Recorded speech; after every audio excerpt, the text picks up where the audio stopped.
চলুন আজ একটা নতুন আর খুব কাজের ইংরেজি শব্দ শেখা যাক। তো শব্দটা হলো সুইপ। আচ্ছা, এর মানে কি হতে পারে? চলুন আনিকার একটা ছোট্ট গল্পের মাধ্যমে শব্দটা সহজে শিখে ফেলি। সুইপ শব্দটার সবচেয়ে পরিচিত মানে হলো পরিষ্কার করা, যেমন ধরুন ঝাড়ু দেওয়া। এই যে দেখুন, আনিকা ঝাড়ু দিয়ে ওর ঘরের ময়লা সুইপ করছে। কিন্তু জানেন, সুইপ শব্দটার কিন্তু আরেকটা দারুণ অর্থও আছে। সুইপের আরেকটা মানে হলো কোনো কিছুতে পুরোপুরি জিতে যাওয়া বা বাজিমাত করা। আনিকা ক্রিকেট দেখছে আর ওর ফেভারিট টিম সব ম্যাচ জিতে সিরিজটা সুইপ করে ফেলল। তার মানে মূল ব্যাপারটা কিন্তু একই, সবকিছু একদম সাফ করে ফেলা। আচ্ছা, এবার চলুন কয়েকটা বাক্যে এর ব্যবহার দেখে নিই।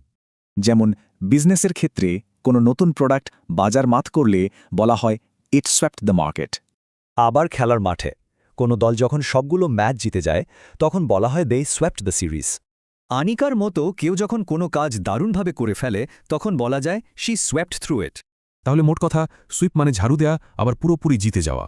এখন থেকে খেয়াল করে দেখবেন এই শব্দটা চারপাশে কতবার চোখে পড়ে।